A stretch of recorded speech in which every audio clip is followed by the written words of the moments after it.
Hello everyone and welcome to Sinful Gaming. I hope you're all doing well, I hope you're all staying safe, and most of all, I hope you're all fighting that war against the Grey.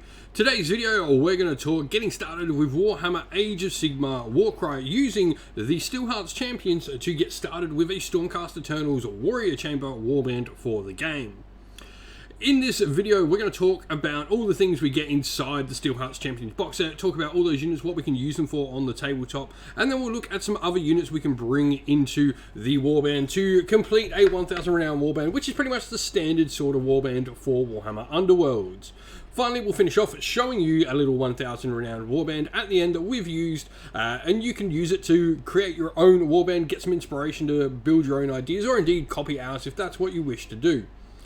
With that said, Steelheart's Champions and many of the other box sets we've been doing this series on come from a box of miniatures collections called Warhammer Underworlds. This is the card miniature game base, and a lot of the previous seasons, so not the current season, but Diachasm and all previous seasons, that includes Nightvault and Shadespire and Beastgrave, all have got rules in the current Tome of Champions 2021.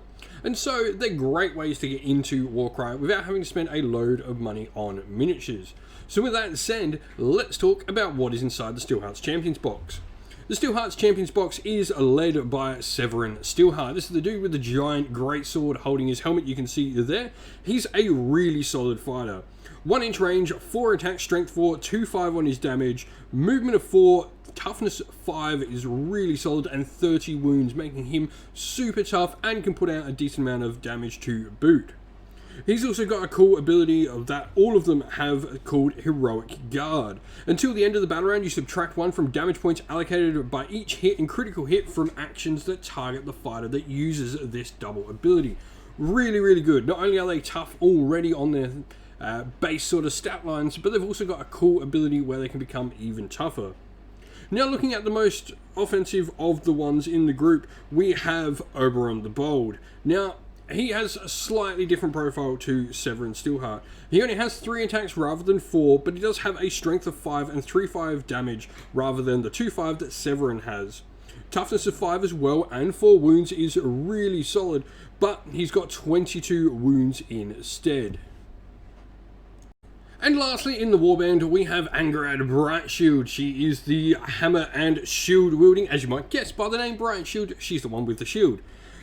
She only has 2 attacks, but strength of 5, which is really solid, and 2/4 on her damage. She can pack an absolute punch.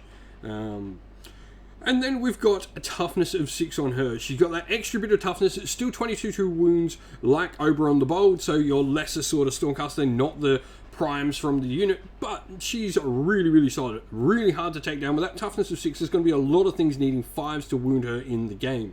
A really solid warband all round. This gives you some great damage dealing potential as well as some really solid defensive options as well. A really good warband and a great place to start.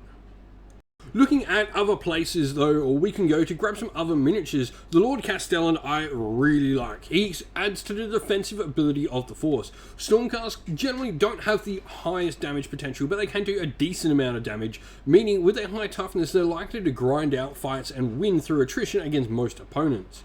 The Lord Castellan can further push this defensive ability. He's got a cool triple ability called Warding Lantern, and until the end of the battle round, you subtract 1 from the damage points allocated by each hit and critical hit to attack actions that target friendly fighters within 6 inch. So this, combined with Steelheart's Champion, means you're -2 on all of the damage around, which is just really solid. He also is a Stormcast Eternal, so he's decent in combat as well. 2 inch range with 2 attacks at strength 5, 3/6 on his damage is really nice, but he's also got toughness 5 and 32 wounds there as well, so a really hardy character. Now, if you pick up a Lord Castellan, you're also going to get a Gryph-hound in the clan pack character pack with him as well. Gryph-hounds are really fun. First of all, 1 inch range, 4 attacks at strength 4, 2, 4, and toughness 4 with 20 wounds makes them a really tough, surprising opponent. They've also got the cool rule called Darting Attack, where this fighter makes a bonus attack action, then they can make a bonus disengage action for a triple. So really great. They're also rather fast compared to the rest of your Stormcast, with a movement of 6, that extra 2 inches, just allowing them, especially with Darting Attack, to really move across the battlefield, something Stormcast do struggle at. Now, looking at the king defensive sort of play and dealing some damage back, the Knight Quester is another great hero option to consider. He has the ability to use Sigmar's Shield Bash, where until the end of this fighter's activation, the next time the fighter finishes a move within 1 inch of an enemy fighter, you pick a visible enemy fighter within 1 inch of them and roll a dice. On a 3 to 4, you allocate a damage point. On a 5 to 6, you allocate a number of damage points equal to the value of this ability as he slams his shield into their faces. He also is no slouch in combat. 1 inch range and then 4 attacks at strength 4, 2, 5, but a toughness of 6 and 30 wounds makes him incredibly difficult to put down. Now, looking at the last option I suggest is maybe bringing in some firepower for your Stormcast.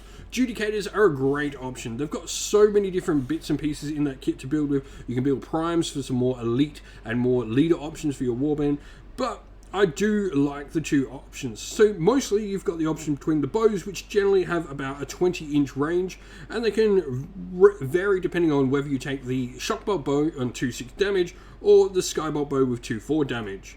Thunderbolt crossbows instead, the special weapon for the crossbow wielders, have a 6 to 15 inch range with 5 attacks at strength 4, 2, 4. Meanwhile, you've got 4 attacks at strength 4, 2, 4 for the regular bolt-on crossbow. So some really cool abilities to play around with the Judicators. They've just got a lot of options you can use within the warband. And so lastly, here we have a warband put together for you. So, obviously, we're playing in the Stormcast Eternals Warrior Chamber, and we've got Severin, Steelheart, and the Lord Castellan as our 2 options. Fighter-wise, we've just got 3 of them, with Oberon the Bold, Angerad Brightshield, and a Gryph-hound. This would be a really cheap option for you to get into the game with. You'd be spending, in Australia, I think it's probably around the $100 mark of what you would spend, which, if I'm paying that, you're probably paying less if you're somewhere else around the world, which is pretty good for getting into any war game.